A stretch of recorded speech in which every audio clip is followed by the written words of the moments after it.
नमस्कार. आपण काही गोष्टी जेव्हा सोडून देतो तेव्हा परानुभूतीची जाणीव वाढते. आपण जेव्हा आपलेच दुःख, नुकसान व पश्चाताप यात गुरफटलेलो असतो तेव्हा इतरांचे दुःख, नुकसान व पश्चाताप आपण पूर्णतः समजून घेऊ शकत नाही. आपण स्वतःच्या दुःखाच्या कोशात जितके जास्त गुरफटलेले राहू तितके आपल्याला आपले मित्र, मैत्रिणी, प्रियजन व सहकाऱ्यांचे दुःख समजणारच नाही. कारण आपण आपल्याच तंद्रीत असतो. आपल्याला त्यांच्याविषयी सहानुभूती वाटणार नाही.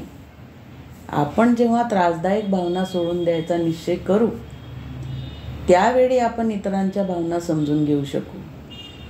त्यांचा दृष्टिकोन व त्यांच्या भावना अधिक चांगल्या प्रकारे जाणून घेऊ. त्यामुळे आपल्या आजूबाजूच्या लोकांना आपल्यात दृढ बंध आहे असे वाटेल. आपण त्यांचे यश अधिक चांगल्या प्रकारे साजरे करू शकू आणि ते जेव्हा खचलेले असतील तेव्हा त्यांना प्रोत्साहित करू शकू. धन्यवाद.